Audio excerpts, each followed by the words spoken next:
Hey everybody, I'm Yvonne with Back to Earth Creations and welcome to March 2024's Craft Along Project Kit Unboxing, as well as we're going to be showing, this is the video for if you get one of our kits or if you want to follow along with our Happy Crafter Club. You do not have to have gotten one of our kits, but that's what we're basing the projects off of. So here you can see we're going to be covering these triquetras as well as a beginner-ish friendly wrap. It's a nice way, it's a different style. If you don't want to do any wire weaving, I think it's a really fun way of still getting some wire wrapping done.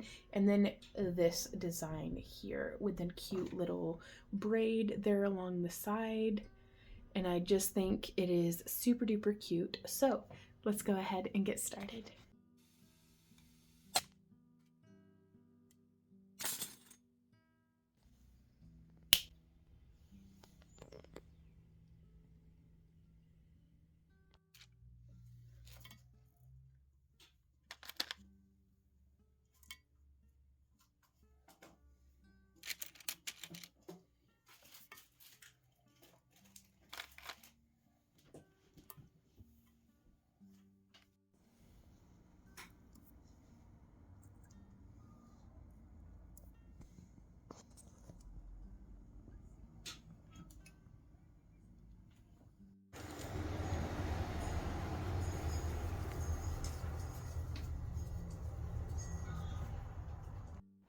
Alrighty, y'all. So these are some samples of what you can expect in your March kit for 2024.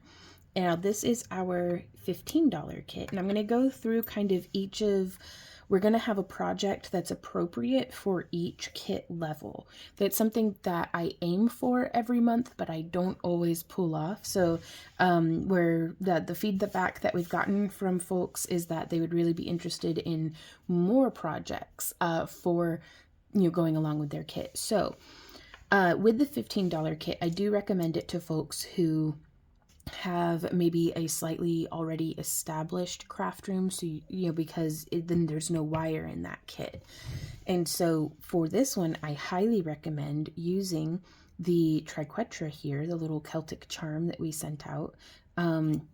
Depending on the size of your cabochon, you could use it as a glue-on bail, which the way that I would do this personally is I would use just a touch of super glue to get it put on initially, and then I would fill in these little sections on the back with just some UV resin and then so have the super glue kind of tack it into place, but then have the UV resin kind of hold it on there. And I like the way it looks with the little thing kind of poking up. You could also do it this way on the oval, because the tile piece you can see has, in the different kits, it comes in a variety of different sizes. It's the nature of what it is, being handmade. But with these oval cabochons, those all may be slightly varying thicknesses. You can see there's about 1 millimeter or 2 difference there, but their general size is pretty close to being the same. I still don't consider them calibrated cabochons, but that's just me. So here I would do that same technique where we use the super glue, and I would do flat, so the back side of the Triquetra down to the glass. And then from here, you could use the UV resin, and we'll do a little bit of a wire wrap, possibly with one of our smaller stones, to kind of secure this on. But then this loop right here, you could drop a teardrop off of, and then you could use jump rings or a wire wrapped loop or macrame or whatever you like to make a necklace coming off of either side. And I think that would be a pretty cool project that if you don't have any ideas of your own and you're just overwhelmed and you're like, oh my gosh, I love these stones, but what do I do with them? That's something that you could do with those stones. So for the $20 or $25 kit, I'm sorry, you can expect to get the 18 gauge, and I'm actually gonna scooch some of these off to the side so we can look at them kind of separately. So this is what you can expect in your $25 kit for March. And we do cover the shipping on those. But you'll have a spool of the 18 gauge, and this is 4 yards of that. Ooh. And so we're just going to pull off. You can expect a little bit of spring back there on the wire. But even though it had that spring back, it's still pretty soft and supple. So I am, hey Amber Kitty, yeah. I am going to come through here with my nylon jaw pliers and straighten that out just a little. There we go. And we're going to be using, let's do 15 inches. Well, hey, pretty kitty, what you doing? Yeah. Are you going to keep us company today? Well, here, let me scooch these cabs out your way. I know, how dare I take up your precious bird watching spot. If I were a better YouTuber, I'd edit this out in post, but quite frankly, I love my Ember Kitty, so I don't mind her terrorizing me. So now we have our 18 gauge wire, and I'm going to be using my flat nose pliers, and let's pick, let's see. Well, let's go with this one. Our little oval here, because this could be done on any of these cabochon sizes, but this one's the most consistent.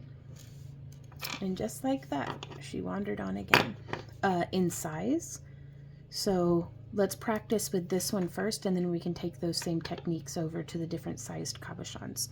So we can notice here, I found the center of our wire and we're lining up, and I'm going to come in and bend. I want to give myself about a centimeter shorter. So if this is a 25 millimeter stone, roughly, I'm going to do that bend, and then I'm going to come like 15 millimeters over, and that way I'll have just a little bit of space off either end. And I'm going to check it because there we go, that looks pretty good. Just a few millimeters off in each direction. And then I'm going to bend this just like that in a little geometric, what is that? Like a stair step. It's not quite a Z, but we'll be turning it into a Z here in a moment. So from here, and this can be a little tricky. Normally whenever I'm teaching wire wrapping, like in person, this is something I would teach with like a 20 gauge, but it's totally doable with the 18 gauge. I'm just going to wrap around on the tip of the oval there. And I want it small enough that I cannot pass the whole stone through it. That way it's going to cup the end there. And now we're going to take the other side and just go in the other direction, shaping this around. Just like that. And so it's just sitting like so. And then I'm going to scooch the stone out. And the way that I've done that, like this is, an excellent opportunity to kind of just fiddle about and see, what this kind of setting will tolerate just as far as how well it's holding the stone in. And I don't know if the camera's picking up on, it sounds like my neighbors are cutting through concrete or something, so that's fine. So we've scooched the stone out of the way, and now I'm going to come in here and I'm grabbing with my flat nose pliers just a little off to the side past this spine wire. And I want to give that a bend. It doesn't have to be, 90 degrees or anything. I just want to do what I call a training bend. So I'm going to come in here and I'm going to do that again on the other side. And what this helps me to accomplish is now I can brace with my thumb against this wire here, and I can bend it the rest of the way around, and I'm going to hold on to that end, and I just want to get it wrapped. But even with a stiffer 18 gauge wire, And again, this is pretty normal for what I would expect from an 18 gauge enameled craft wire, but I did work harden it a little bit with my nylon jaw pliers. But doing that training bend really gives us a good... We can never predict exactly what the wire is going to do, but we can try to encourage it into place. So I'm not going to guarantee that you're going to get a nice tight loop, but I get more consistent results when I do this. So now we have, that should be a little bit more secure. So let's go ahead and put our stone in, or our cabochon. It's fused glass, but, and that's the nice thing about our craft along projects, I think, is you do not have to get one of our kits to follow along with us. You could use whatever wire you have on hand, and you can wrap whatever stones, or, you know, you go outside and find a pretty rock, like do, or a seashell, or, you know, anything like that, or make your own polymer clay cabochons. And so now from here, let's hold and practice with our pliers, just doing this motion. So I'm pressing against my finger and turning. It's like a vroom vroom, or a turning of a key or a screwdriver. And we're going to do that. We're going to grab in the stone and pretend like the stone is now your finger. And we're going to turn. Whoop! It's pretty stiff. Let's try the other way. Sometimes I get better results one way than with the other. Oh yeah, that way is the way to do it. And you can see that's tightened it down. And now, if we were trying to scooch the stone out, we're really going to have to be firm with this edge wire to pop it out. And so that's what we're going for, is just trying to get this wire to do what we want it to do a little bit more firmly. And that just cinches in that spine wire to tighten it down.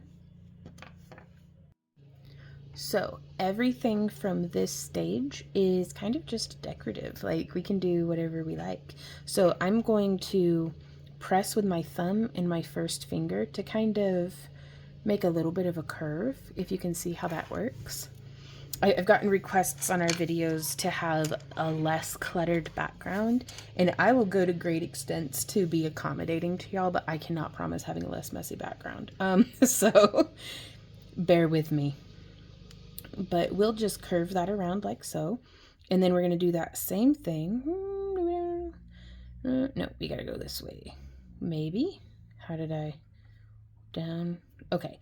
So curving it this way, and then we're just going to continue it around, because I just want to do like a cute little there in the middle, because it's a beautiful cab, but I like the curve and drape and line of wire as well. So we're going to bring that around, and then I'm going to feed through, if you can see where that gap is, like right there. I'm going to bring this around and just tuck that through right there. Now, I have not done any sort of training bend or anything like that on this one, so I'm just going to press, and I'm pulling with my pliers and pressing with my finger. And then I'm just going to have it loop-de-loop up that way. And now we're going to do that same thing on this side. So I'm just bending it around, feeding that wire through, and then pulling and pressing. And then once we get it to there, I'm just going to bring it up and around. And I like this because it's a very airy and light, and just featuring the stone and the wire itself. Like, it's a little bit more simplistic of a wire wrap, only in that it's not a ton of weaving. But you can wrap crystals like this. You can wrap irregular stones. Once you get those initial 2 wires on there holding that stone in place, all the rest is just aesthetics. So also we can take it, we can like smoosh like that. Oh, and that tightens it down pretty nice. But from here, I'm going to come through, and I think I want to feed, where do I want to finish this wire off at? Because this wire coming across here, I think is where we're going to be attaching the bail. So I think I'm going to feed it through that loop right there. And I cannot emphasize enough, there is not a right or wrong way to do this, y'all. Like, have it be however you feel like having it be. So before doing my spiral, I'm going to feed it through the same place on the other side. There we go.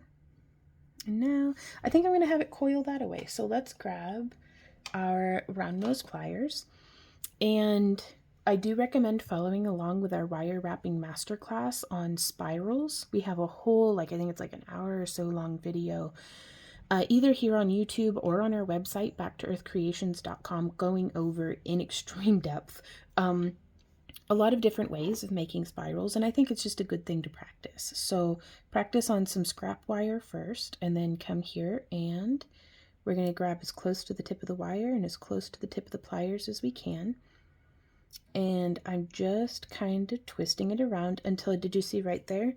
Now the nose of my pliers is in the way of my spiral. If I kept going, it would give us a bend there, which is something that you may want to do. But if you don't want that, then I just scooch my pliers around a little bit and I just keep bringing it around. And now we're going to do that same thing on this side. I'm just going to make the spiral in the same direction. And this is a very, I think, I hesitate to call it easy because things only become easy through time and practice, but it's formulaic. So if you don't know what else to do, just follow these steps.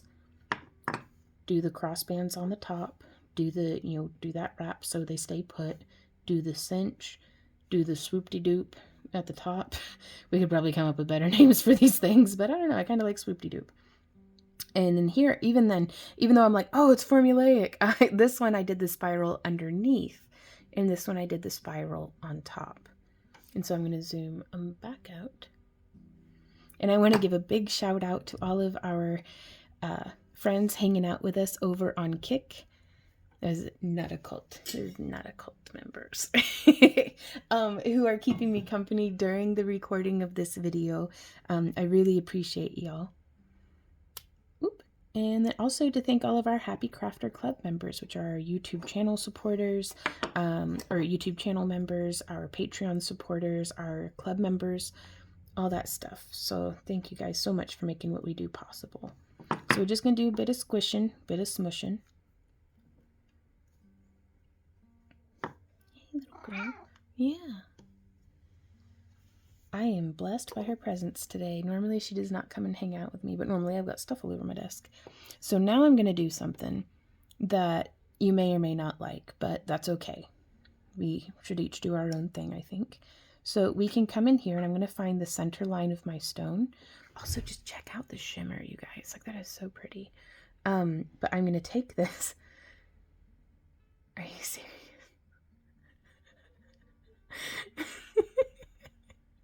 I'm going to take this and I'm just holding the wire between my plier tips, and I've just turned it so that there's a little bit of a notch. And then I'm going to come in that other side and I'm going to do like that. And I'm just making a little bit of a thing that our bail will be able to hold on to.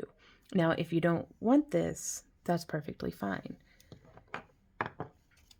You can do this without having done that. And in fact, I don't know if I like that on this one anyways, but that's okay. So now we're going to make our bail, and we're going to come in here and I'm going to snip off about 4 inches of wire. And I'm going to use my round nose pliers. You could use a pen or a knitting needle, but I do like my pliers for this because, well, if you're going to be wire wrapping, some round nose pliers are a really good idea. But I'm going to bend this up just to make a little loop like that. And that's going to be the part that holds on to right there. So we'll get there in a step or so. And now from here, this is a great opportunity to use, well, I have neither pen nor knitting needle by me, but I do have this stick mandrel. So I'm going to use like an 8 or 9 millimeter end, about pen sized. And I'm just shaping that around.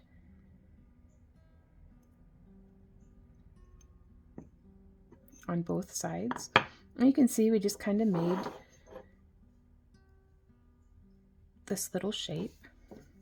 And then we can come in and snip. And I'm snipping right at like the center line.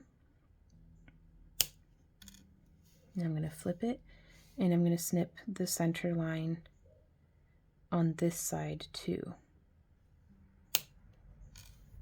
So that's how this is looking now. And we can take this and we're going to open it up and then open it on another side. And we can hook through, whoop, and around. And so it's just going to hang like that. And that little bend in the wire gives us a space to have it be settled into. I really like this design for leaving a lot of room and opportunity for becoming abstract or having a lot of different variations that could be added. So now I'm going to grab, with our flat nose pliers, just right here on the bail, and then I'm going to bend out a little and out a little. And I think that makes a really nice bail. You do not have to do the bend that wide, but I like to have a little bit of one. And so that is what I think is a pretty good beginner way, or beginner friendly way. It takes a lot of practice, you guys, it really does. But if you're having fun, you know, then practice feels like play. So let's just play around with some wire and make some cabs. So that is, let's consider that the project for our $25 and $35 kits. And then we can step up into the project for the kits that have two kinds of wire. Alrighty guys, so here you can see we have this design that I think works better with the smaller cabs that may have come in your kit. I'm really interested to see though, you know, if y'all are able to pull this off possibly with a larger stone. I think may actually be doable so long as you have a little bit of the tips of the Triquetra knot poking through. I think this is a doable wrap. So I definitely personally prefer it for the smaller stones. And so we're going to pull off about 3 feet of wire. This does not use a ton of wire, though if you're using a particularly massive stone, because you could totally, if you had a much larger Triquetra or made your own wire Triquetra, we would be able to pull this off with a much larger stone too. So the bigger the piece, the more wire you're going to want. But for this, we only need about 3 feet of wire. And this is the 26 gauge that comes in the kit. You could use 28, 26, 24, possibly even 22 gauge if it's very supple.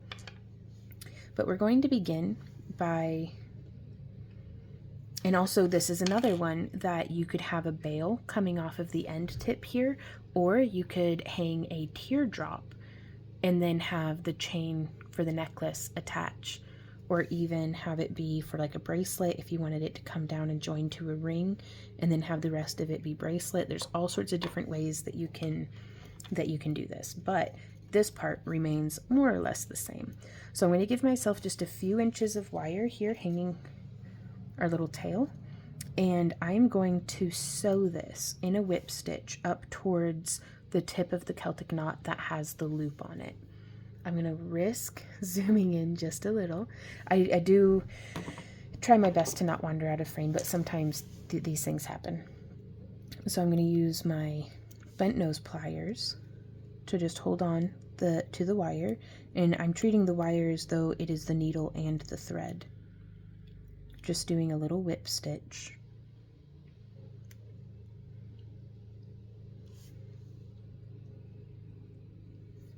Around this segment of the charm, and I'm gonna do 5 just because that seems like a nice round number. And you could fill up the whole segment really if you wanted. I think 5 will be plenty good. And I'm gonna snip just right here flush to the front,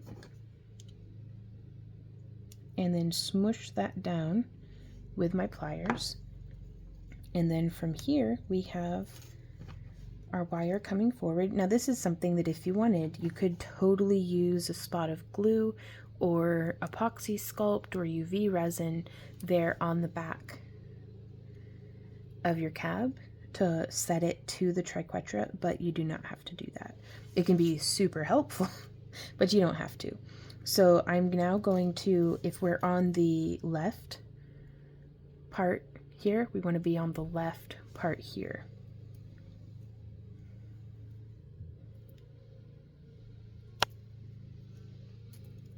And we're just going to sew through.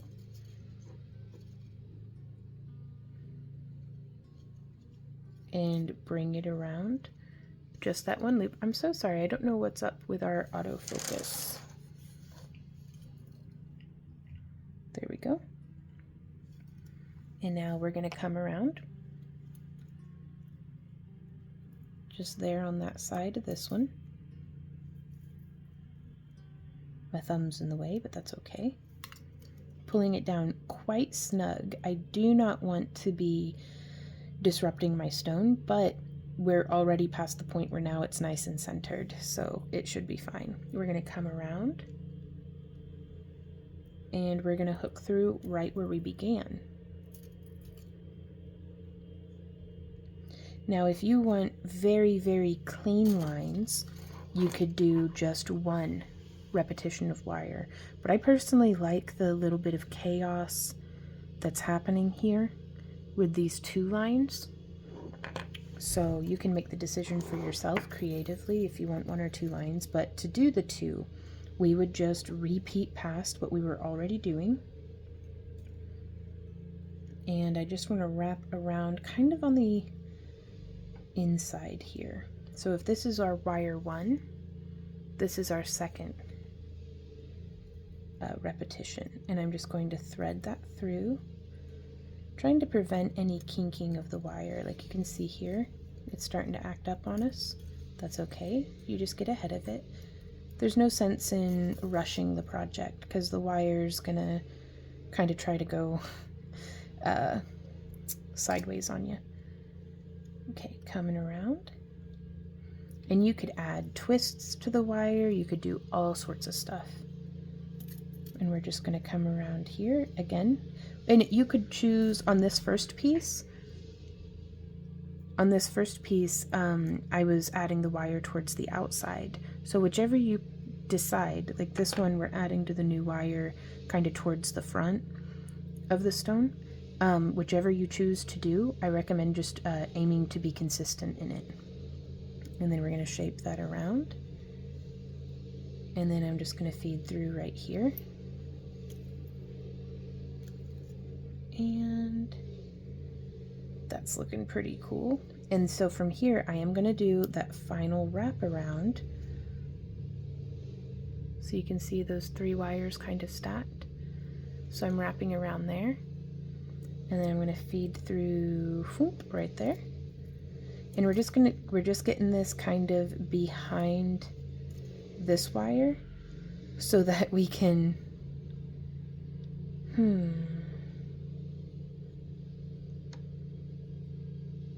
yeah. I'm trying to think. I'm going to bring this around through here.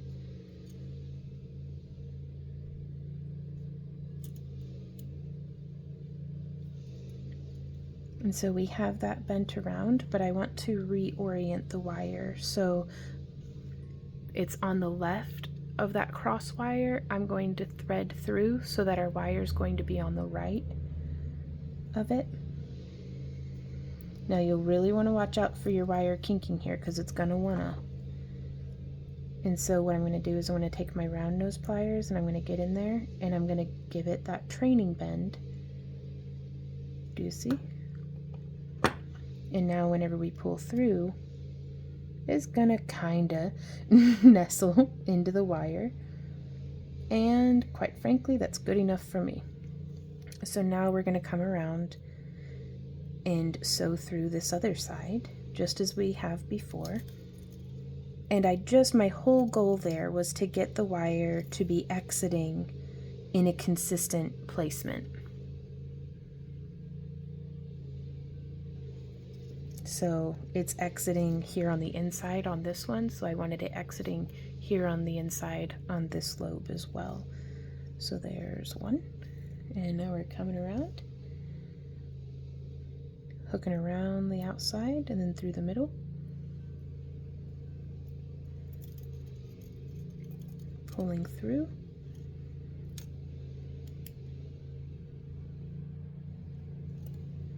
And then we're right back to where we started, as quick as that, y'all. So this is a really nice project for if you just want to get a little bit of practice in, or just a little bit of wire wrapping, but you want something that's just gorgeous.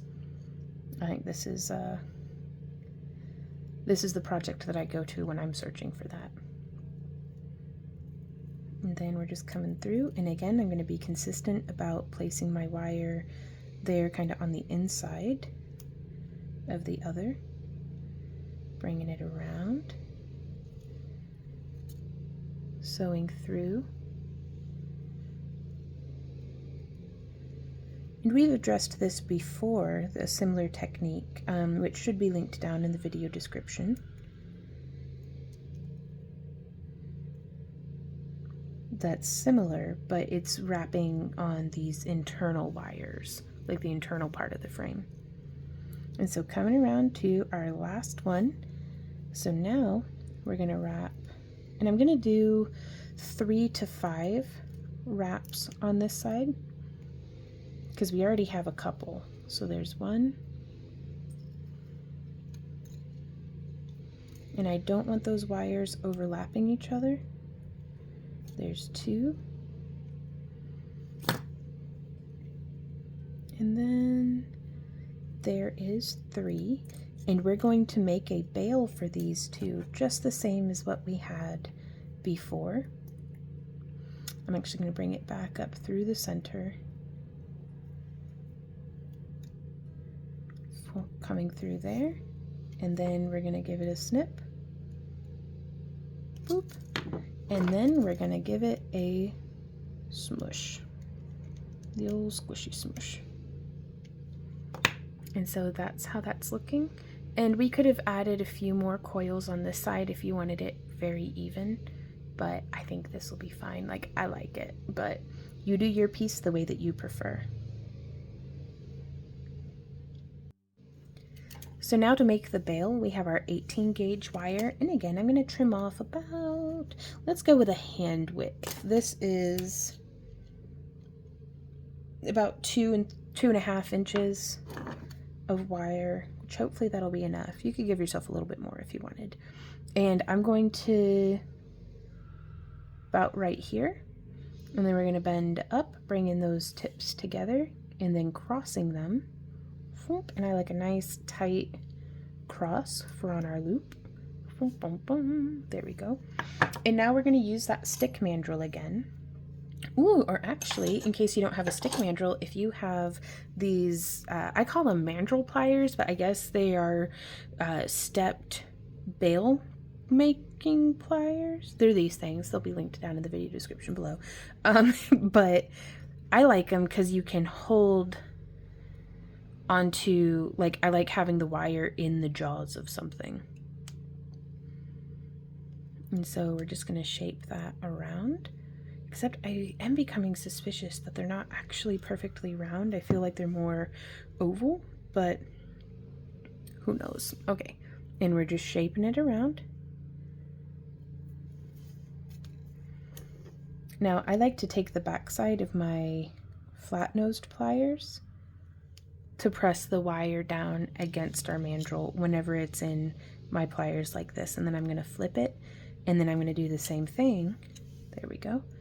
On the other side, just because it's more accessible for me to be working towards the tip as opposed to working back, because that other mandrel is in the way. And so from here, instead of, oh man, it was almost the perfect amount of wire. Instead of cutting to the halfway point like we did previously, I wanted this one to have a little bit more of a teardrop shape. So I'm just snipping enough. And then I'm going to open that up. And then I'm going to open that up just so we can hook our charm on. And then that comes down, hanging just there in the middle. And this is a great way of, like, these are like a silver toned plated alloy, the charm is, but you could, if you're using like sterling silver or something or anything like that, or like a copper one, what I'm getting at is if you are doing mixed metal tones. So the bail can now match the wire of our wrapping, and so it makes it look, I think, a little bit more intentional. And so now I'm going to come in here and I'm going to kind of squish those back together. And then I'm going to open it up just a smidge. Again, I just really like that shape. And we can make sure that our little loose ends are tucked just right there towards the center. And I think that makes just a lovely little bail for our pendant. Alrighty, y'all, so we have our three like 20-inch lengths of wire that I'm going to bend in half, so it's going to make it into about 6 lengths. And now we're going to put this in the jaws of, this is my Stanley clamp, but it's just like a desk ball clamp or ball vise, or it'll be linked down in the video description. Now you can see I've started putting this in like that. That's not what I need to be doing. I need to have those really nice and close to each other. All of those wires kind of bundled nicely together. And then we're going to clamp that down quite firmly. I'm not worried about biting into the wire too much. And now from here, you can see I'm going to separate out 2 lengths of wire, and then these 2, and then these 2 on the side. And my goal here is to not twist these together. Now the wire is going to be a little wonky just to start with, but that's okay. We're just coming through like that. Because I don't use probably at least like the first almost inch of the wire. We can, but it just gives me a little while to find my flow and make sure that everything's nice and in good alignment. And this is just a standard 3-plate braid. Now again, I want to make sure that I'm not twisting any of those wires over each other. So I'm going to risk zooming out just a little. And we'll want to make, for whatever size stone that we're using, like let's say the cabochon that we're using has like a 3-inch circumference. So I'd want to make at least 5 inches of our braid here. And I find it's easier to be consistent with what comes naturally to you. So if you're tending to have a very tight weave or a very loose weave, just kind of lean into that. Now I've zoomed out even farther so that you can see how my hands are interacting with each other. Hopefully this will be helpful to you.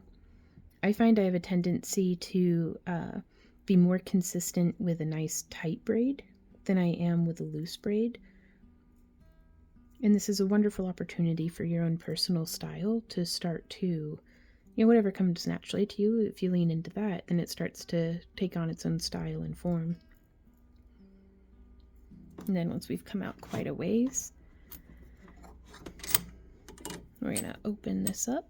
And you could do all sorts of different weaving and braiding patterns here on this, but I wanted to start off with something a little more beginner friendly, because this can get intense. Not this step in particular with the braiding, but what we're fixing to get into can be pretty challenging. So as with all things, practice makes for progress. It's good to be patient with yourself, be patient with the project. And to more than anything, just enjoy the journey. And we're going to continue braiding without the little twist. And that's all well and good, but sometimes a project really does, it can get under your skin. You can, hit it with a hammer if it makes you feel better. So it's okay to be agitated, but don't live there.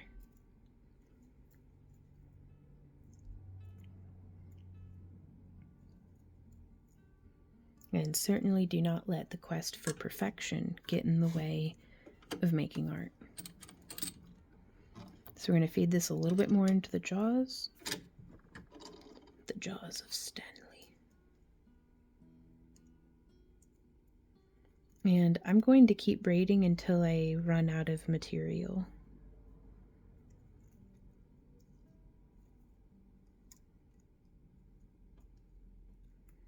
So we're getting pretty close now.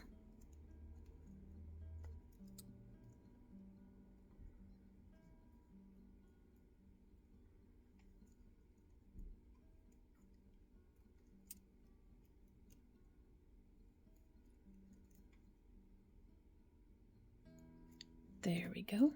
Yeah, I've only got a little bit of these 3 wires, so I'm going to go ahead and stop here. But let's open up our clamp, and y'all having something, even if it's just like a hook, like a little cup hook screwed into like the edge of a table or something that you can hook your wire on to then braid off of, can make a really big difference. It helps me so much to have a third hand in this instance.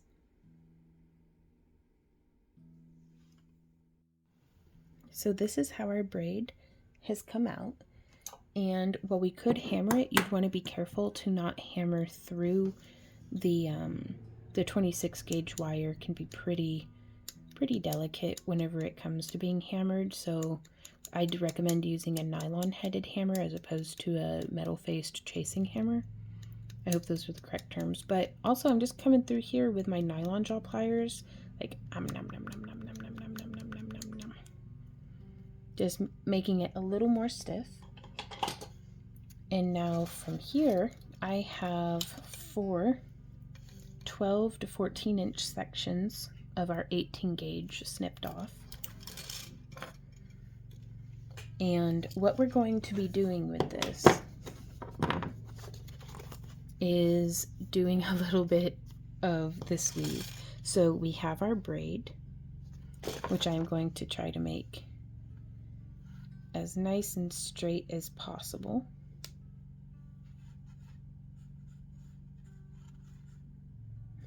And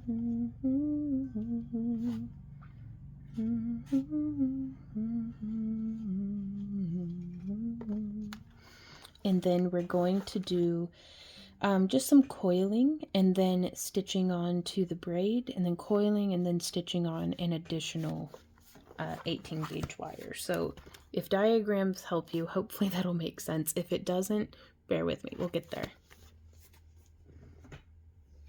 Okay, so just bending against the curve of the wire. It does not need to be perfectly smooth or flat or anything.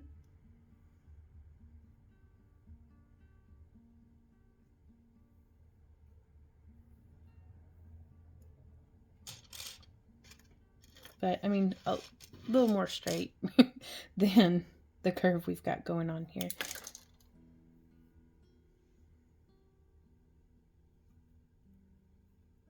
And again, it doesn't have to be perfect, but it just helps. Okay, and now from here, we're going to pull off a full arm span of our wire, our 26 gauge.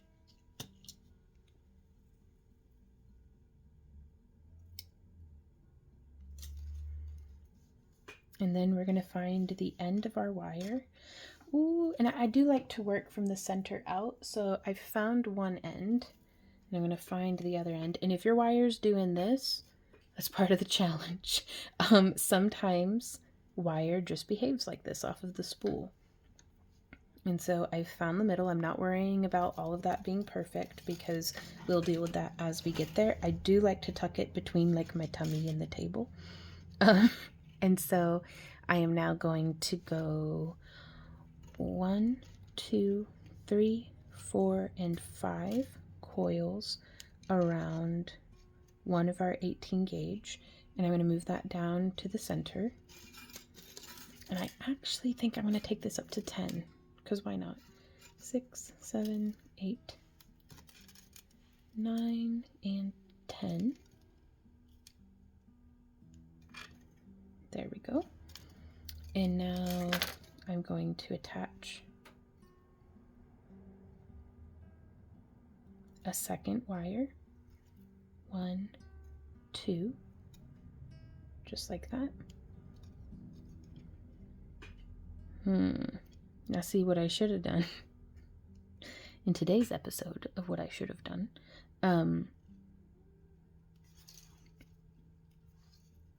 You know, I think this will work out though. So I'm going to do another 10. 1. And I know I just went through all that work to straighten these wires out, but I'm going to split them just a little. So there's 2, 3, 4. Getting tangled on everything, but that's okay. 5, 6, 7, 8, 9, and 10. So now we have both of these wires traveling away from the coiling and weaving that we've done. And this is where we are going to, I'm going to go ahead and trim these crazy ends. Just like that. It made a mess all over my table, but that might be one less thing that my wire tries to tangle itself into. And I'm going to position this. We're going to find the middle. Oh, that works out perfect. So what I'm hoping to do, and let's risk a little bit of a zoom, is I'm going to use a little bit of this wire to point.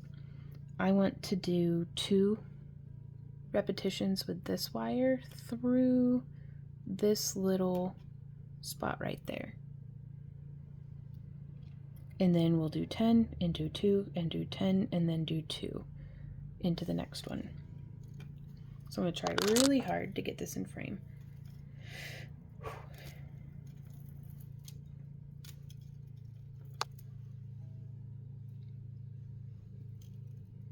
And so from here, on this first joining, I'm just going to pick a spot and go close to the middle. And I'm pulling down and through, and we're going to try real hard to not have it kink on us.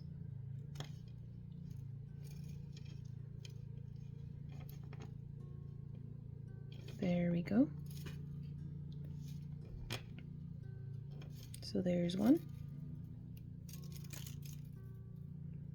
And we may make a decision right here and now, to just do one, but I am going to try to do 2 because I just think that would look really cool. And really, I think that's a big motivator behind everything in wire wrapping, because it's like, well, why? And it's like, well, because I thought it would look cool. So that'll be what it is. But, and again, I do apologize for wandering out of frame. There we go. And now we can come in, and I'm going to try doing a little smushy squish like that. And I'm going to flip it over, and I'm just going to grab these next to each other and kind of squeeze them together. Boop, boop. That's not too bad, y'all. Now, I do recommend, I liked the 26 gauge in this project for the more, having a more robust wire for something like this, but I would love to make this with a 28 gauge, would be my personal favorite, but it's totally doable with a 26 gauge. So I am going to zoom out just a little bit more, and then we'll zoom in again later, but the more I'm zoomed out, the less likely it is that I will go out of frame. So there's 1. Ooh. 2. And if you're doing a lot of wire wrapping, this is some Next Care foam medical tape that I wrapped with the sticky on the outside so it sticks into the thimble. And this thimble, as well as the tape, will be linked down in the video description. 2, 3. And if your wire keeps getting tangled, just position. Just keep being patient with it. It's like herding cats, trying to get them to go all in one direction. You just got to be consistent and patient. Let's see, how many was that? 2, 3, 4. And then 5. And then 6. 7.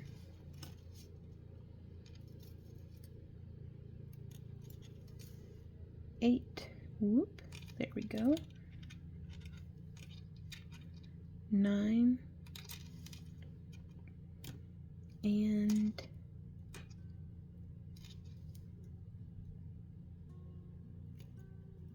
10.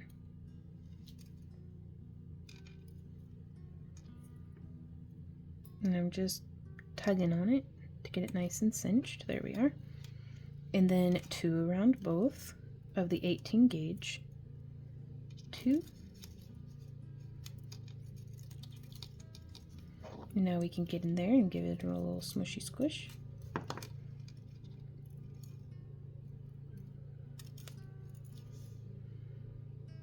And I think that's pretty neat. And then we're going to coil another 10. So there's coming between there. There's 1. I'm going to set my pliers off to the side. Normally, whenever I'm working with a very springy wire like this, I like to be just in my chair in like the middle of the floor, like the middle of my room, so I'm not getting tangled on everything around me.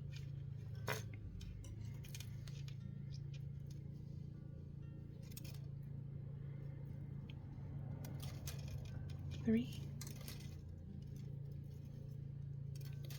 4.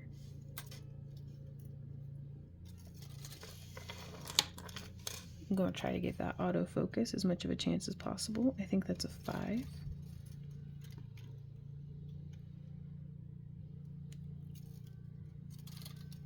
6. 7. 8. 9. And 10. And now I am going to have that finish with the wire traveling forward that way. When we come in here, let's see. Ooh, yeah, we can right through there. So there's just the one. I think we can fit a second one in there, in the loop of the braid. Do, do, do, do, do. Do, do, do, do, do, do.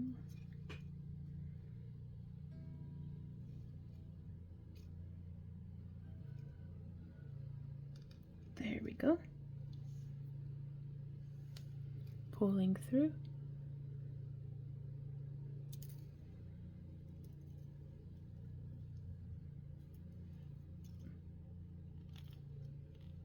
And there we go. Okay.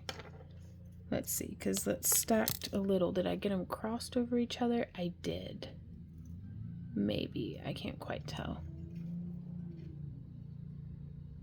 No, they look okay. It's just still pokey outy. So I'm going to get that wire traveling off in the direction that I'd like it to be. And now I'm going to squish it. Oh yeah. When in doubt, squish it out. It'll either make things better or worse. But it's a 50-50 chance. So, okay. So there we have. Whew, I was so worried, y'all, that this wasn't going to work out. But that's okay. We got this. And now we're going to repeat that until we have the full diameter of our stone. So let's see. I'm just going to measure with a bit of scrap wire. Boop. And then I'm going to snip that off.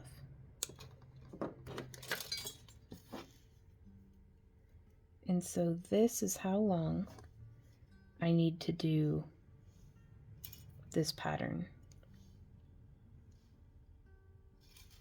So for that stone, or for that cabochon, it's only 3 inches. Surely we can manage 3 inches. This is pretty intense, I'm not gonna lie.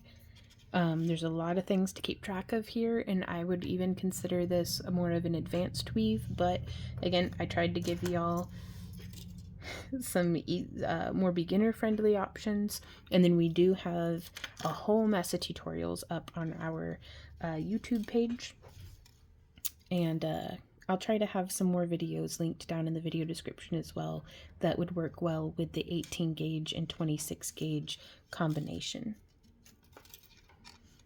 So I am going to continue weaving. How far is this, actually? It's like, how far did that get us? Oof, not quite halfway. We'll get there one day. So for the sake of expediency,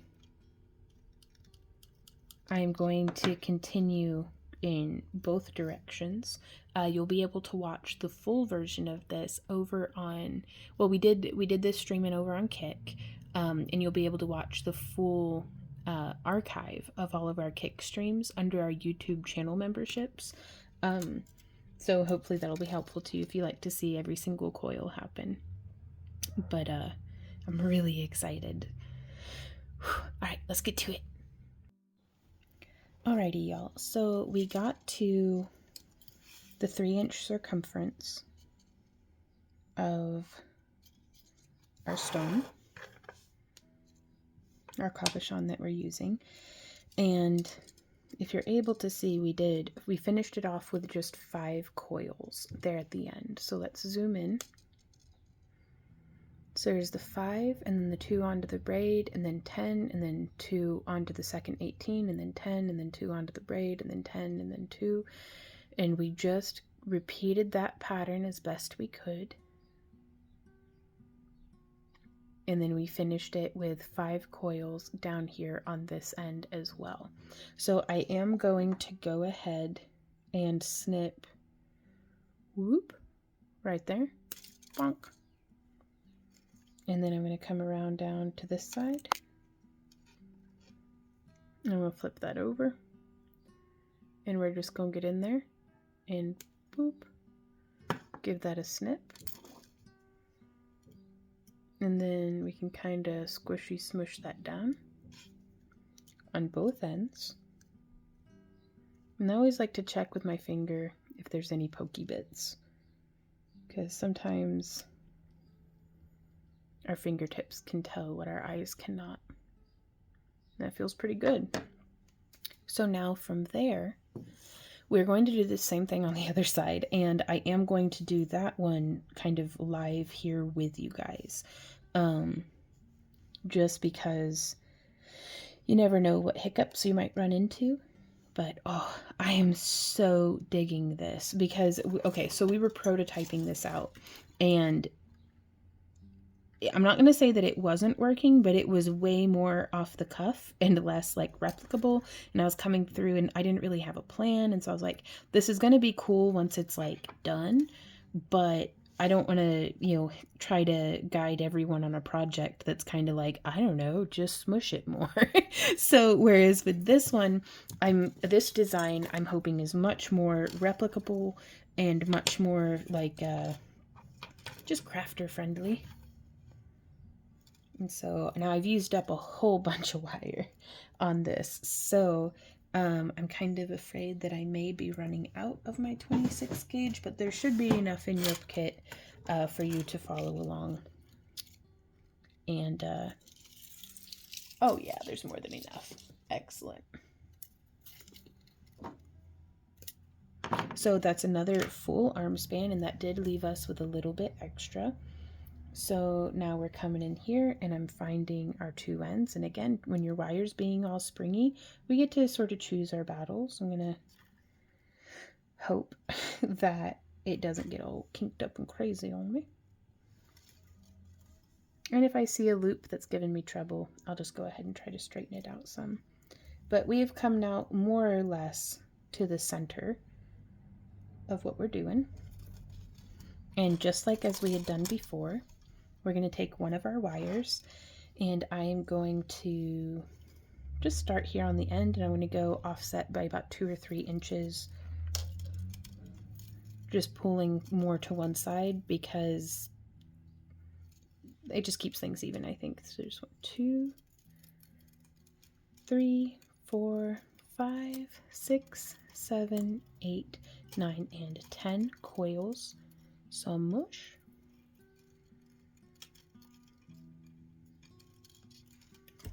And that was the easy part. Now we're going to scooch that down in the middle, and we are going to add in one more wire, and then 1, 2 around both, 18 gauges, and then here's 1, 2, 3. Let's see if we can zoom in and if that does anything for us. 4.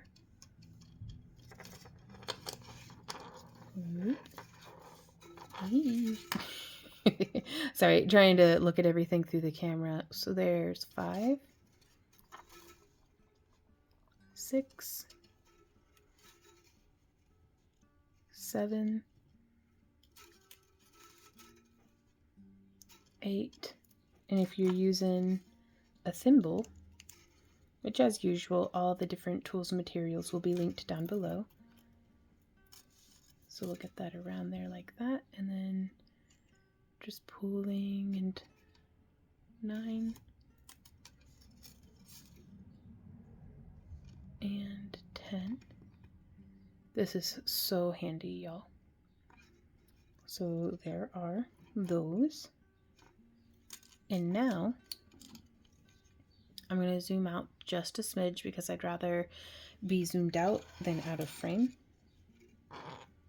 And so if you can see here, this wire is on top, like it's between the piece and me, and this wire is on bottom, so it's between the piece and the table. I want to make sure to insert my work to where it's sitting in between those wires. Y'all, oh my god, this is so pretty. Like, I love this so much. Oof. Okay, like, past Vaughn would have been like super tickled that we're making this. So I'm gonna have this be just a little offset. I don't want it like, it didn't have to be perfectly lined up because like we had mentioned before, the like curve edges of the braid are just, they're just a little offset from each other, so that's okay. But I am going to thread through, boop, right here.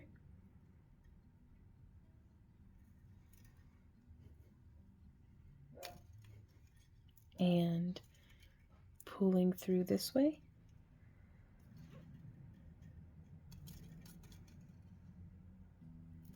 And if our wires are getting a little tangled on each other, that's okay. We can get this figured out. We can just bend those off that direction.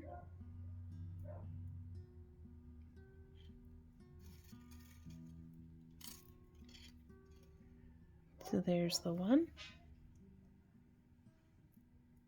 And there's, currently on these first couple, we can actually give it a little bit of a wiggle one way or the other. So we get to choose our battles. Okay, so there's that, bringing it through. Whoop, and coming around. So there's our 1 and our 2. I'm going to see if flipping this over makes it just a smidge easier on myself. So there's, okay, it might make it easier. We'll see. So now we're going to go 1. Let's put that thimble back on. So there's 1, 2, 3, 4, 5, 6, 7, 8, 9, and 10. And now we're going to do the 2. There's 1 and there's 2 around both of the 18 gauges. And now we're going to come up and in between with 1,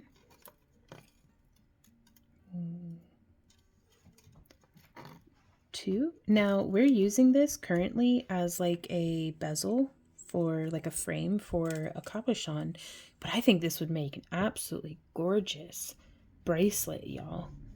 Like straight up. 2, 3,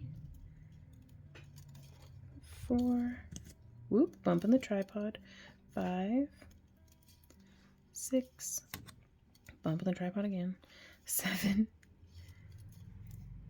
8,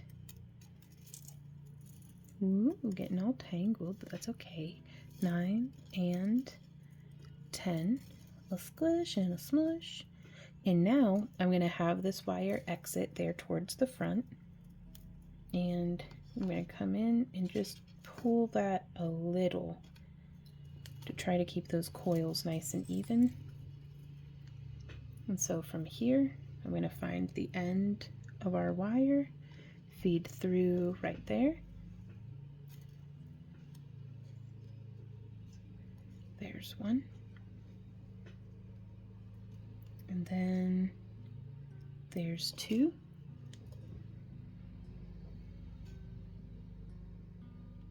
And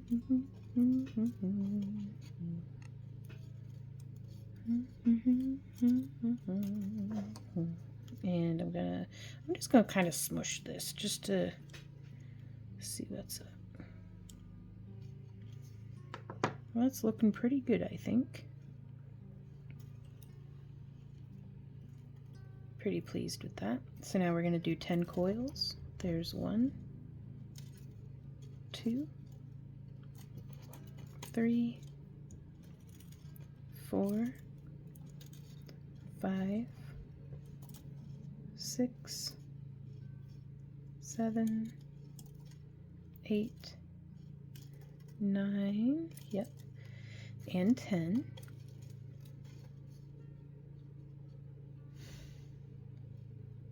And then there's 1 and 2 around both. And I think I'm going to go back into doing this off camera.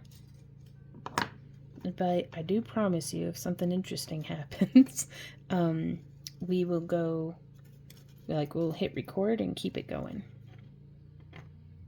But we just repeat that same thing, and I'm trying to keep the wires from, I don't want it to spread too far from that center braid wire, just because then we'll start getting a little bit of a meandering in these core wires on the edges, that I'm trying to just keep it nice and straight and solid.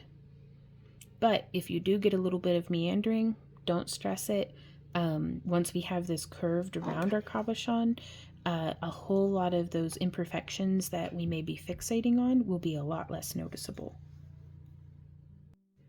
So here I pulled too hard and it kind of jackknifed my wire. That's okay. These things happen.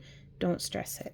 Something that can prevent that from happening, though, is by keeping your support finger underneath your work, keeping that kind of close, because it's whenever it's down like this that whenever I add that tension, it can bend that wire, especially where the farther we get from where these wires are joined to there, the more likely it's going to be to kind of jackknife off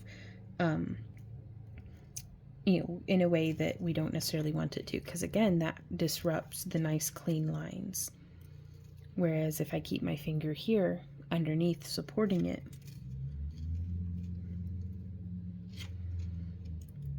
and then one more, and now this one we're just going to stitch through. So there's one, pulling through, very nice, and just sewing through. Now I do like to use my thumb to kind of brace over the wire that's already there. If you can see, I'm just hooking my fingernail over it, and that way as we pull down, we can make sure that our new wire is sitting next to it and not on top of it. 1, 2, 3, 4, and 5.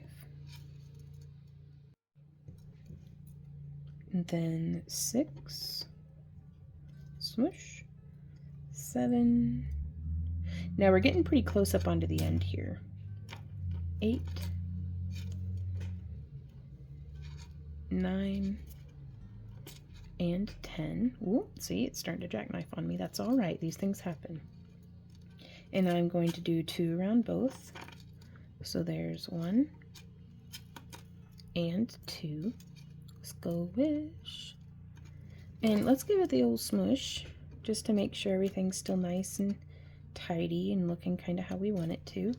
So you can see this right here is where we finished our wire previously.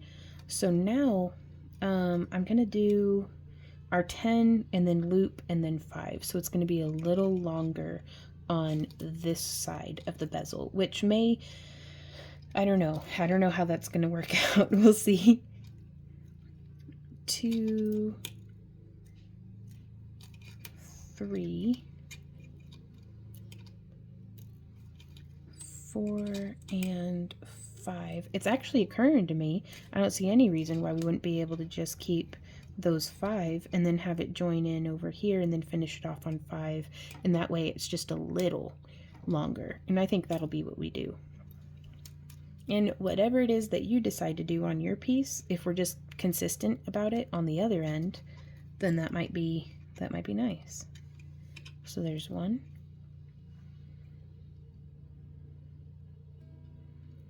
And threading that through, placing my thumb, there we go.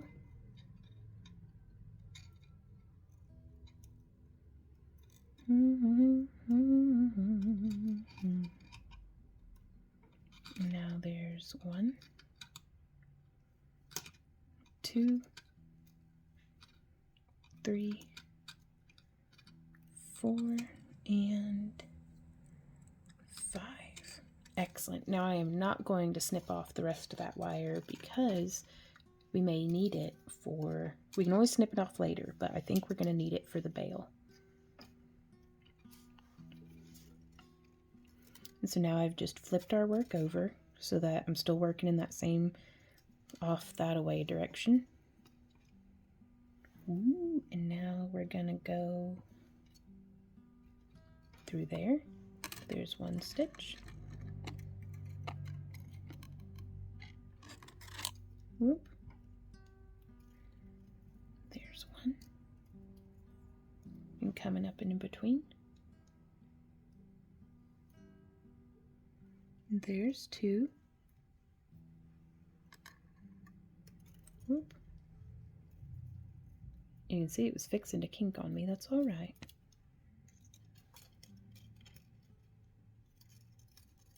The more you practice, the more you can do. And the more you practice, the more familiar you'll become with how the wire behaves. And this is any medium, really. Clay, wire, chainmail, leather, fabric.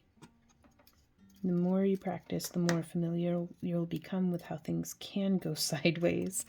And you might be able to start catching things before they happen. But even if you don't, a big part of crafting, I think, is knowing there's lots of channels that can show you how to do this correctly, but there's not a whole lot of them that can show you what to do when you goober it up. And goobering just happens. So there's 2, 3, 4, 5, well, and 6, 7, 8, 9, and 10. Now, sometimes my wire just makes me wild. Like, it's driving me nuts that it's all spring-a-dinging all over the place. And let's say we did get a kink in our wire.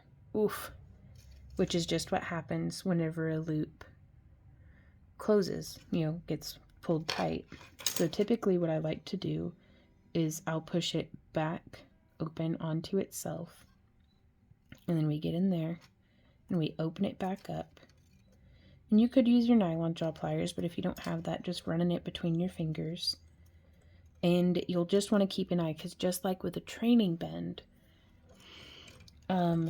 whenever your wire kinks, it's going to have a tendency to want to keep kinking there, which is okay. It's just now we know what to keep an eye out for. And I'm going to do one more, and then we'll do the 2 wraps around both. Okay, so now there's 1. And sometimes my wire will kink to the point that it breaks, and then it'll just be what it is. We can splice in more wire, or that's why I also like to give myself a little bit more than what I need. Now, also something I've done, whenever I'm usually making like dream catchers or spider webs or something, is I'll use like a tatting bobbin, but I find I don't much care for that whenever I'm doing tight weaving, because it gives me, it pre-work hardens all of my wire. Now I love it for 30 or 28 gauge, but for 26 or 24 gauge, I find that the bobbins just kind of work harden up my wire a little more than what I'd like for it to, just by the whole process of spooling it up onto the bobbin.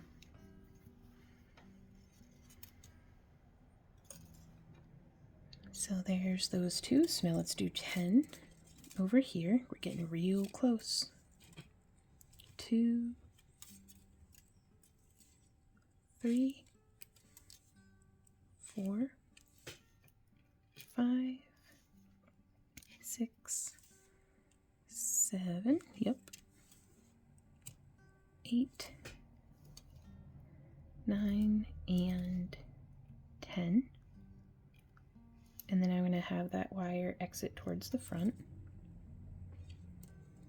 I'm going to go ahead and pop that thimble off, just because, man, it's nice being able to feel with my fingertip.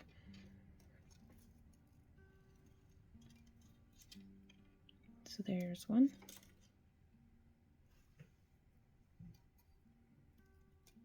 And there is 2. Again, once you develop the habit, I just pop my thumbnail to right there and then pull it through. And you don't always necessarily need to do that, but it's just a habit I like to be in. Because I certainly prefer just being in the habit as opposed to having to, let's say if we did cross it over, that's what it would look like. And if we kept going, it kind of disrupts the whole look of everything. And like how right there, it's a little splayed open. What we can do with that is we can come in with our bent nose pliers and just smush. When in doubt, smush it out. Smush, smush. It's surprising what you can accomplish just by squeezing the heck out of it. But whenever that happens, I just push back up on the wire just a little bit to loosen it. And then I'll try to adjust. There we go. So a whole lot of it's just being patient and mindful of what you're doing. Do not feel like you have to complete a project all in one sitting. Don't feel like you have to have it perfect either. Because perfection will come with time and luck. And I don't want to say perfection's a happy accident, but I'd rather get more crafting done than, getting hung up on whether or not something's perfect. So So the more you make, the more you practice, the easier it'll get to make less and less mistakes. But I think this goes for a lot of us creative folks. It's almost like there's no such thing as perfection, because you can always see something. Your artist's eye will always catch your own flaws in your work, whereas it might be perfect to somebody else's eye, even after you point out all those perceived imperfections. So don't stress it. There's 5, 6, 7, 8, 9, and 10. Ooh, we're getting so close. Oh my gosh, and I just think that's beautiful. I love that. Oh, and I cannot wait to see what y'all make with this. If you follow along with any of our tutorials or purchase our craft along kits or anything like that, do feel free to use the hashtag craftalongwithvon. And that way we can see what you're working on Instagram, Facebook, YouTube, or TikTok. Okay, whoop, there's 1, 2, 3, 4, 5, 6, 7, 8, 9, and 10. Now again, we're getting real close to that end, so I'm going to have the wire exit towards me. And then, ooh, now also here you can see we're not exactly lined up with a loop very well. I'm going to aim for this one. Let's see. So I'm also going to see if we can do like an ultra squish. Oh yeah, we squished that down a little bit more. The way that I'm doing that is I'm holding with my pliers just enough that they can like slippy slide on the wire, but they're close enough together that it's catching the edge of that wire, and that afforded us enough space that now we can come through here and pull that down like so, going boop. Yes, oh my gosh. And pulling that towards the front again. And then feeding right there through. And then pulling through again, shoop, right into place.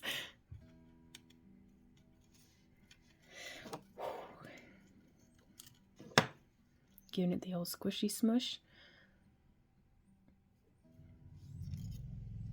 And then I'm just picturing this with if we used 3 different metal tones in the braid, and then like we could totally make a mixed metal piece out of this one. So there's 2, 3, 4, 5, 6, 7, 8, 9, 10. Now we're going to do very similar to how we finished the other end. We're going to do the 2 around both on this side. There's 1 and 2, squishy smush. And now we're going to do 5, 1, whoop. You can see it's starting to eat into my nail, which I've got working hands anyway. Like I don't live for keeping my manicure clean, but I do try to, I need that nail for wire wrapping tomorrow so the thimble goes back on. So there's 1, 2, 3, 4, and 5, which I took out a chunk of my callus with a bread knife this morning, but I mean bread. So it's been a hard hand day for me. And then there, so we did 5, and now we're hooking through. There's 1, and then pulling that around through to the front.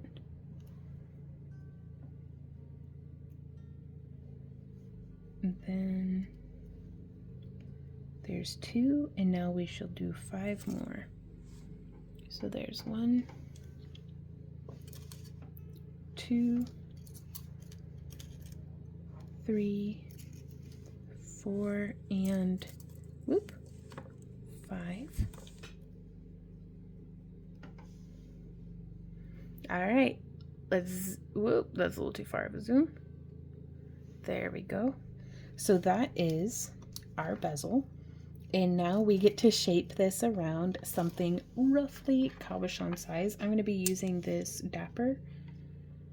You could also use like a ring mandrel or the neck of a bottle or whatever you might have on hand. I am so nervous. Okay, wish me luck, everybody. Good luck to all of us. And I'm going to shape this around. Oh my gosh, oh my gosh, oh my gosh. It's going to be so pretty. And I'm just having one cluster of wires kind of go towards the back and one cluster of wires kind of go towards the front.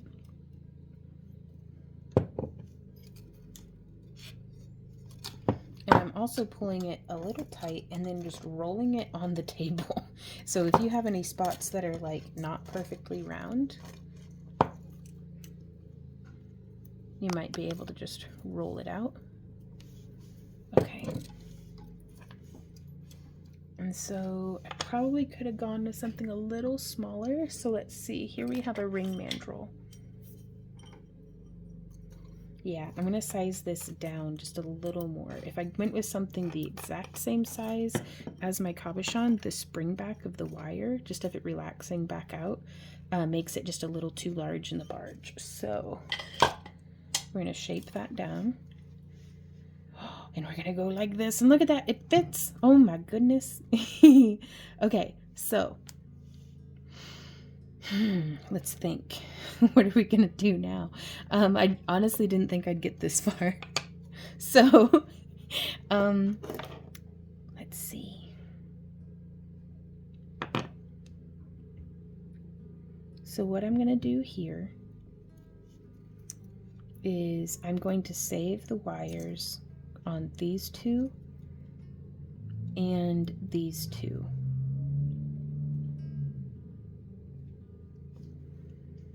But what I'm gonna do from there, or is it gonna be on the outermost ones? Yes, okay. I know we just did all that shaping and stuff, but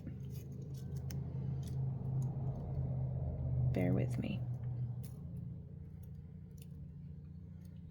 So I'm gonna,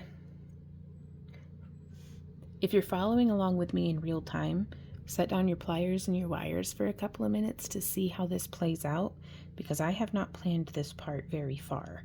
So I'd like to make sure that it works before you at home cut your wire. So what I'm doing is I'm going to come in here and I'm going to snip about 4 millimeters away from where that wire ended. And then I'm going to come in and I'm going to snip on that other side. And what we're doing here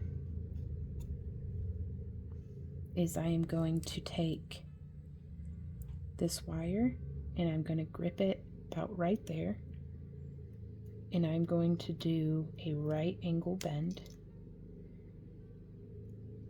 just like that.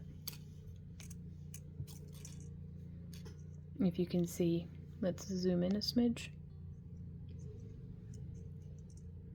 That wire there. Boop, boop. And then I'm going to zoom back out because I'm not going to count on staying in frame here. And I'm just going to grab that little bit and bend that at a right angle as well. And it's not very flat, so let's get it where it's nice and one-dimensional. And then from here, I would like to bend this wire back around. And so I'm going to snip that, our braid, about 1/4 of an inch or 4 to 6 millimeters, I'd go 6 millimeters past. Now keep in mind, this is going to be sandwiched between the cab and the frame. So we'll do that. I'm going to trim off just that smidge. Boop. Oh boy. Nerve-wracking a little bit. And then over here on this side, I'm going to trim off, trying to make sure I'm not cutting any of the wrong wires. Ooh, we're not diffusing a bomb, but we are working precariously with a couple of hours worth of work at this point. So that's how we've bound that off. And so to repeat that over here on this side, I'm going to open these up.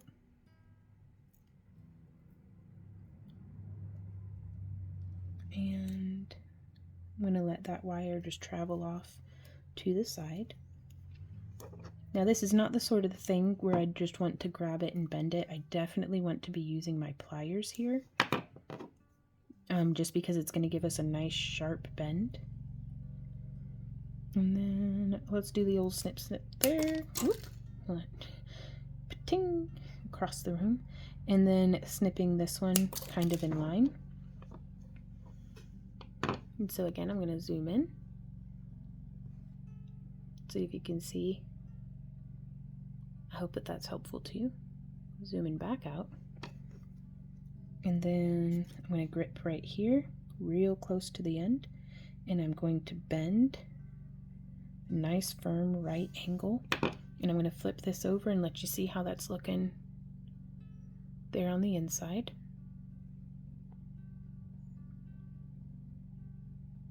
That's the wire that we just bent. I'm going to point at it with another wire.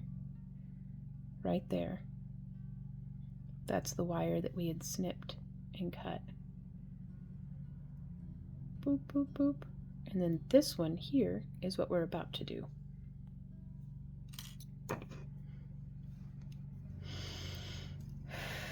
We can do this, y'all. We got this.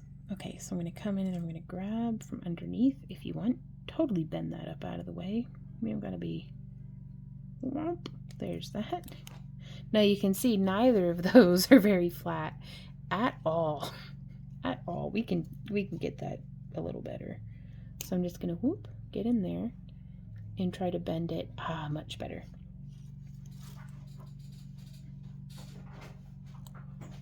And it's not enough to just squish it. We really do kind of have to get in there and give it a bend. And that way it'll do its thing. Now I am going to go ahead and get in there and snip. That way, and I've snipped right where it'll nestle in before it gets to this coiled 18 gauge. And so from here, we're going to bend that over. And now we can go ahead and snip. And remember, you can always snip off more. So if you're afraid you're going too short, give yourself a little bit more space. Now I'm just using my fingers. We can come in there and squish it that away. And we can squish it that away. Whoop, out of frame, sorry.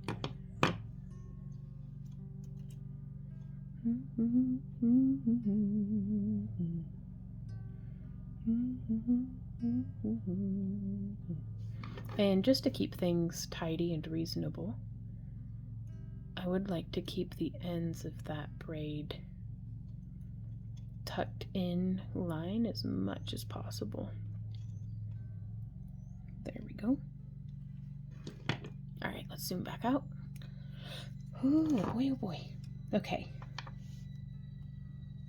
And so now from here, I do think we can go ahead and bend these wires up. I'm going to take a gamble and just bend up there. Bend up there, kind of just in line with where our braid ended. Grabbing that. Boop.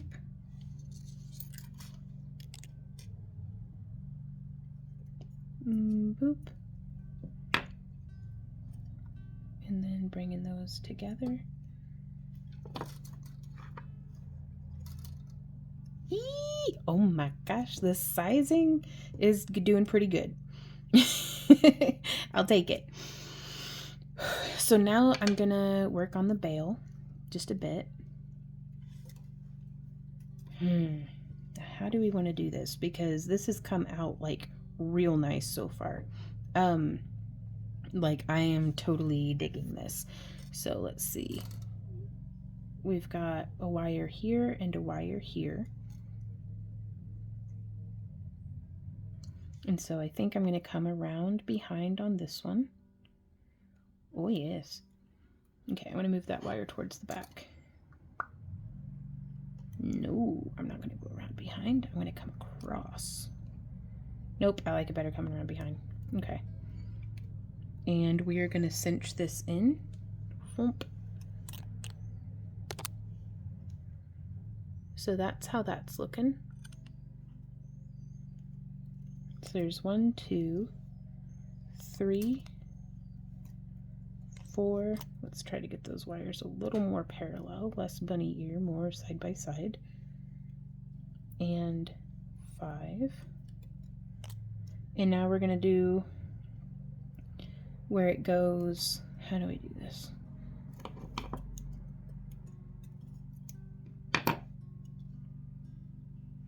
I'm going to come around from the back and go bending these wires out of the way just a little more. So there's 1. Where my thimble at? I'm going to do this zoomed out, and then I'm going to zoom in and show it to you again. So there's 1, 2, 3, 4. We're going to zoom in. Now that's 5 around both and then 2 figure 8s, but you can see here this really wants for some squishing.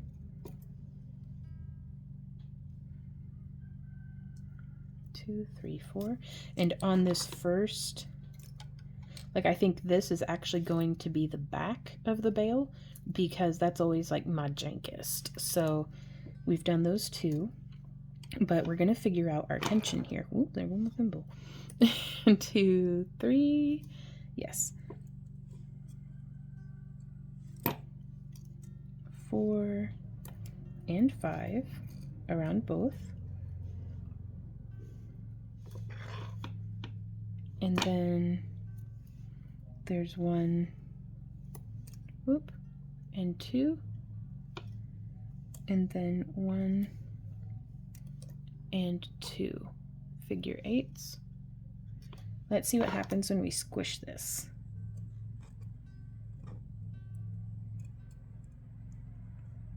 That's looking a lot tighter, isn't it? And then we can go 1, 2, 3, 4, 5. Smush and squish.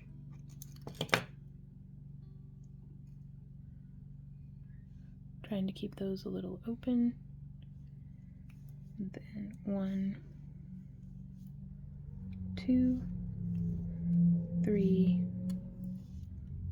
4.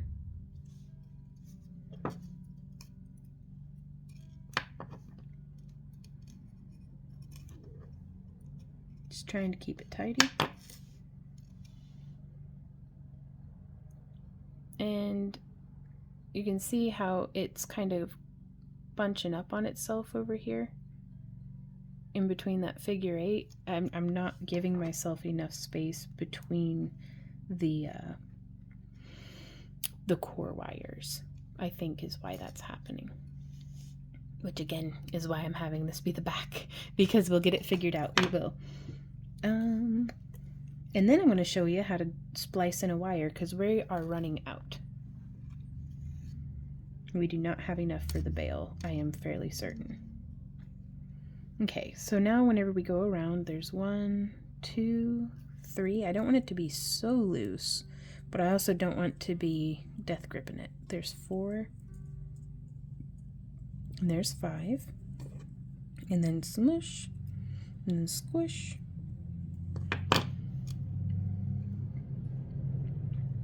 So to finish this off, we're going to go 1 and 2,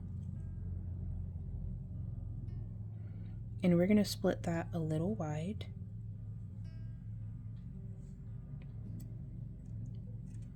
And then I think I'm just going to snip this wire here. And now I'm going to bring that a little wide still.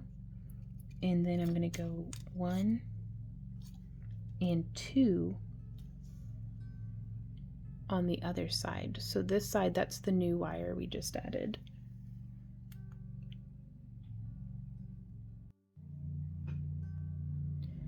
But yeah, those two are the new wire that we've just added. And then I'm going to squeeze those a little more parallel. We're going to do the old smush together. And I'm leaving the old wire hanging out the back, and I'm leaving a little bit of tail hanging out the back. And then, well, it went a little long. That's okay. But there's 1, 2, 3, 4, and 5. And you can see that's all kinds of like wide and wonky. That's okay, we'll figure it out. And then there's 1, 2, 2, 2, and then 1, 2, 3, 4, 5. Now, a much easier method would just be use half round wire, but we didn't have that in this one's kit. So now that we've done a few more repetitions of this, I'm going to flip it over, and we are going to, I try to make sure that these happen on the inside of the bail. That way the any little pokey bits will be there towards the inside and not rubbing it against your skin or anything. And then I do like to squishy smush them, that way it's not snagging on if you're using like a cloth or leather cord or anything like that, or chain. Just the less snagging, the better. Y'all, that is some jank looking wire wrapping. And the thing that's causing that is my inconsistencies with tension. And that is okay, these things happen. They really, really do. So I'm just going to kind of squish that together a little bit more. We are going to smush this away. And there we go. I mean, it's a little rough, but that's all right. I'm also, my hands are tired. Like the long list of excuses were very perfectly valid reasons, but it's just something that this is not something to tear yourself up and beat yourself up about. You are not a bad wire wrapper if your work's looking a little wonky. It's just we all have our things to work on and improve on, and that's okay. In fact, the obstacle is the way. So let's say you're really proud of the whole rest of your piece, but you're really hating how your bail's coming out. Well, that's okay. We can undo all of that hard work, and we can do it again, or we can try something else. It's okay to, it's just like with crochet or knitting, it's okay to rip out stitches. And stay tuned for April's craft along project, because we'll be showing y'all what to do with little bits of scrap wire like this. We're going to be making some nest rings and earrings and like bird's egg charms and different stuff like that. So now I'm gonna be honest, I'm not very happy with this one all the way down, so that's okay. I've snipped, and then we can just start pulling, and then I'm gonna snip, and we can keep pulling. Whoop. And just pull that off like that.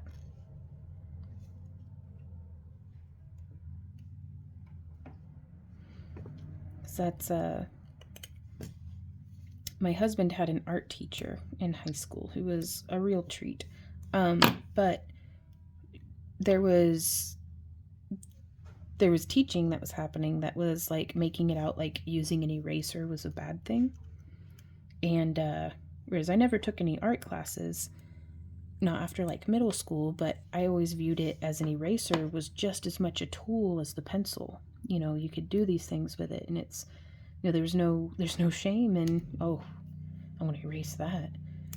So whenever, you know, whenever you're doing your work, making your art, whatever it is, it's not just okay. I'd say it's highly encouraged to rip out some stitches. We've learned a lot since last time we started this wrap. Okay, so now let us see.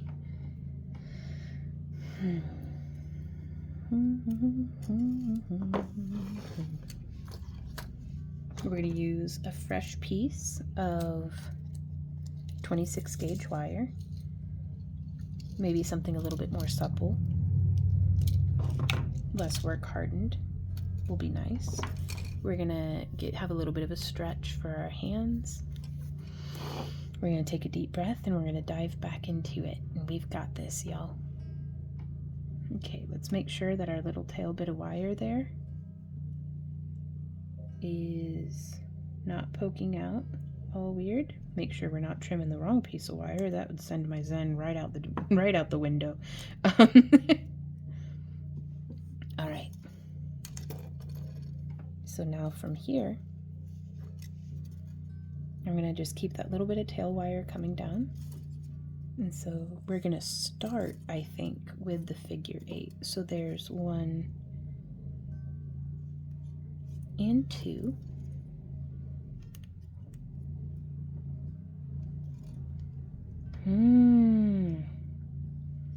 Okay. Okay, we're not going to start with the figure 8, but I did figure out what I was doing wrong.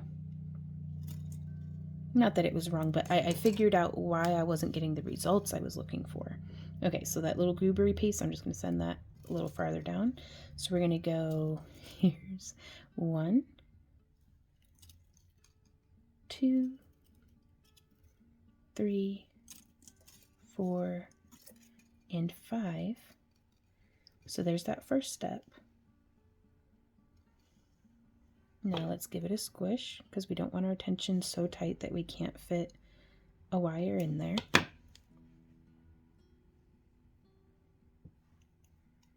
And then we're going to go 1, 2 on one side. And then we're going to cross over and go 1, 2 on this side. And this is where we're going to squish flat. And this is where we're going to press down. Now again, it's not going to be super perfect on that one, but stick with me. 1, 2, 3, 4, and 5. Again, trying to not death grip that tension.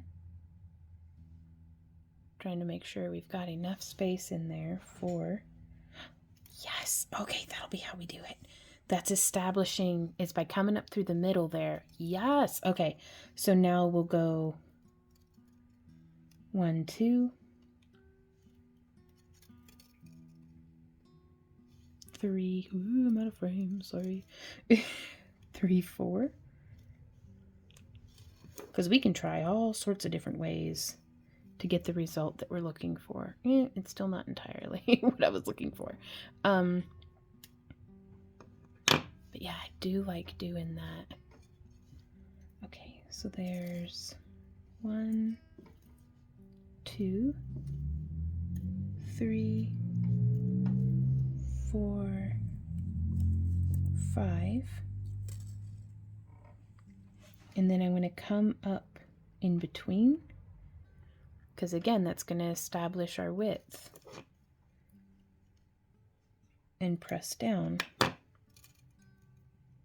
And then wrapping around the back there, and then wrapping around the front. Maybe? Can I get those wires to look like they're sitting next to each other? Well, I think that's good enough for me. Okay, So this is how I troubleshoot. The thing that I want to happen is not happening. So how do I, figure it out? And what I really want to happen is I want the two little coils to be sitting next to each other to break up the otherwise monotony of the 5 wraps around the 2 core wires. And I think that's how we do it. So now there's 1, 2, 3, 4, and 5. Again, coming up through the middle, just to make sure we at least have the space for that. And squish. And then coming around that side, so that looks like the 1. And then fully around the back, so it's wrapping around from the other side. And smushing down. And then 1, 2. So it's not a full proper figure 8, but it's getting the look of what I was hoping for. And then the trick is to just do it over and over and over again the exact same way, and it'll look super on purpose. 2, 3, 4, 5. My hands hurt. That's okay. And coming up through the middle, coming around the side, and then the front. Whoop, like that. And squish and squish. So it's not perfect, but I'm a little happier with how that's coming out. Even if it's blurry in the camera. Okay, let's zoom back out. So it's 1, 2, and then there's that one, and that one. And then 1, 2, 3, 4, 5. Coming up through the middle to keep that spacing. And then we'll smush down, squish.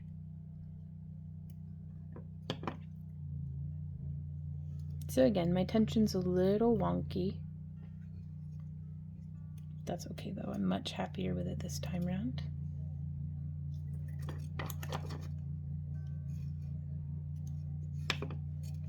Then there's that, and then that.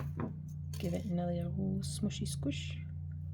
And now we need to start thinking about how much we actually need for, I'm just gonna break this off.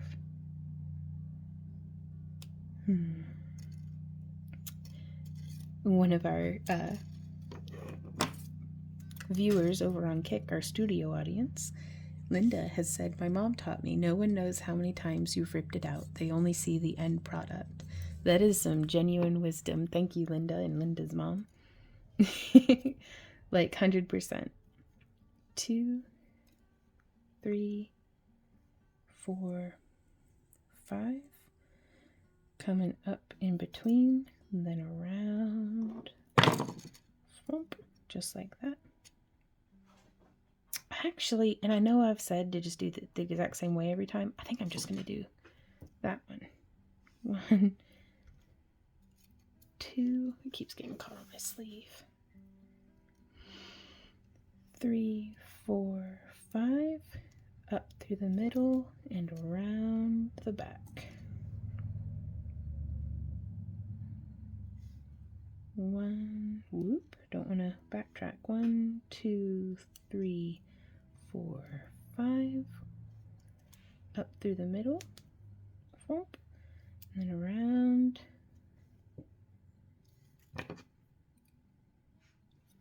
Yeah, that's what I like, just the single. So much crispier.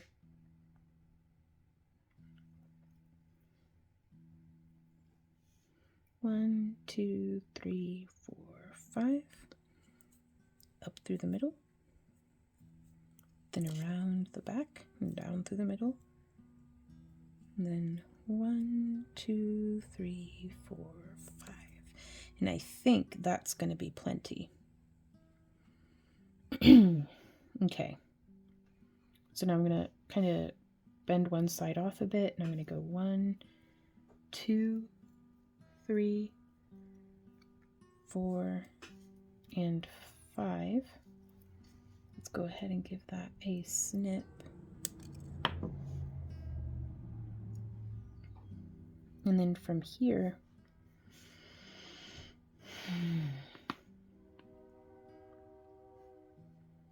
I'm going to go ahead and give these a snip. And I'm going to use our mandrel pliers to just start shaping this down.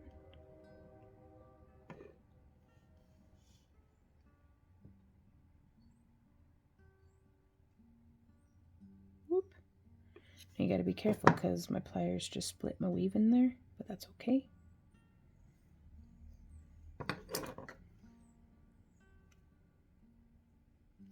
So I just kind of wanted it coiled over its own self, because this is an 18 gauge core. That's pretty robust. Okay, getting that opened up. Starting with a slightly smaller spiral, I don't think is a bad idea. There we go.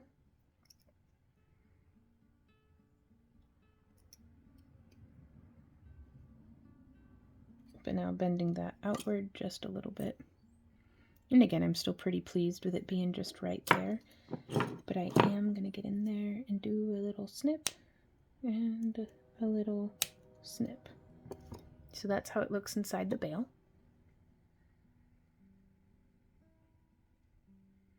And then from here, y'all, I haven't even put the cabochon in yet. What am I doing? So I'm going to pass that through right there. And then that bend, I'm going to treat as our training bend. And I'm going to pull this through.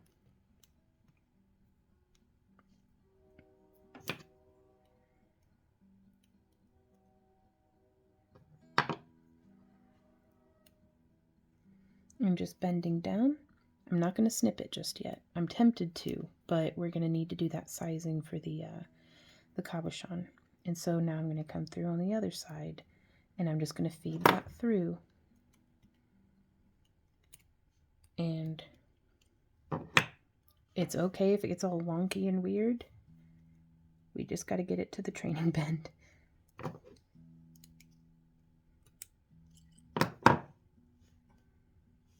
And if it doesn't quite make it there, that's okay. We'll figure it out.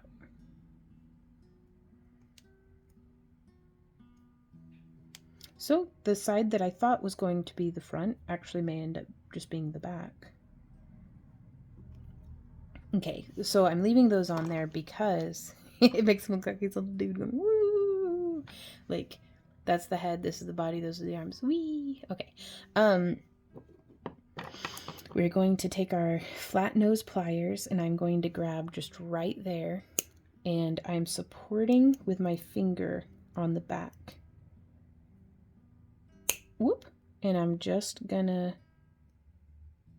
whoop, grab and bend. That's a little bolder of a bend than I was interested in. That's okay, maybe this way. Ah, yeah. Okay, so to keep my pliers from doing that, because that's just going to goober up my work, and we did not work all day on this to get sloppy here at the end. So I am working on the back side first, too, by the way.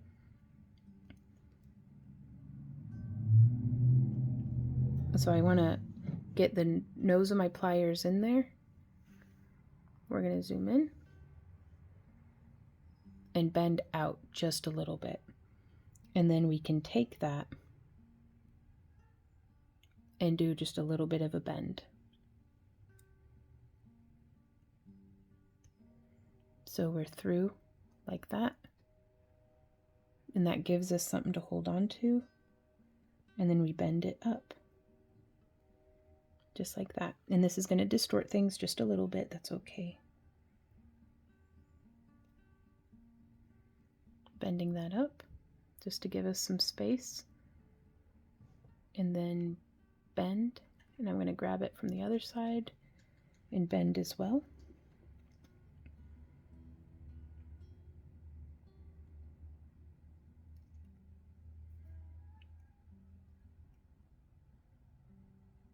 So just getting in there to make some space. And then bend. And then bend. And then we can get in there to make some space.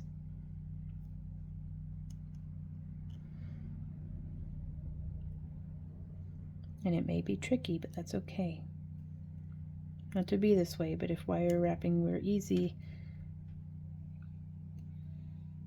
everybody'd be doing it, and doing it real well. But it takes a lifetime of practice and passion and just enjoying yourself and trying things out and growing as an artisan. But that being said, I think it's totally worth it. Whoop. Okay. So we're going to cram the pliers in there. There we go. And that's, I don't think I will ever be done on my wire wrapping journey. I am still a student. I am still learning new things every single day. It's working. It's working. All right, let's zoom back out because I'm worried I'm out of frame a bunch. And I do think that was another, Dee Dee has just mentioned in our Kick Studio audience, would this step have been better to do before you made the bail? Yes, probably. Actually, probably like 100%, because that would have given us a little bit of leeway. But it also, I'm kind of really enjoying that it's shrunken it down a little bit. So let's see. Now here on the front, oof, okay. I don't want to stab my finger, but I also, let's come through and get a little bit of lift on each of these. We will want to have put our cab in at this point.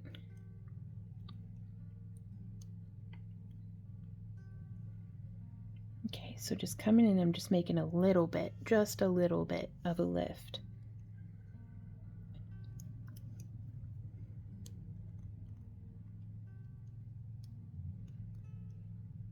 There we are. Okay, let's go. I'm going to take it from here and just turnkeying. Boop, there's one. Boop, there's two. Well, that one's a little smaller than the other ones. That's okay. Boop, there's three. And don't feel like you have to get it all in one fell swoop of motion. We can get in here and we can resize it all we want.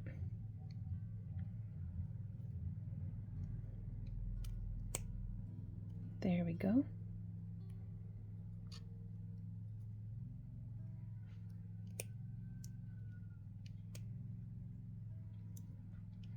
And now that we've gotten that initial shaping, we can come through and bend. And each time I'm doing this, I'm bending, I'm twisting towards the tip.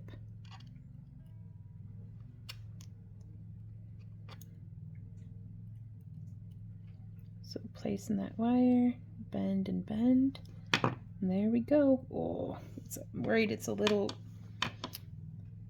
tight around our braid. But you know, I think that's just okay. And now here on the pieces that we finished for the end, we're going to zoom in. And I'm just going to snip and snip.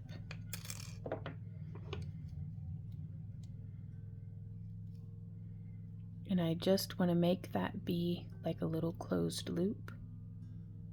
So I'm just lining up that butted end and pressing it in and lining that up and pressing it in.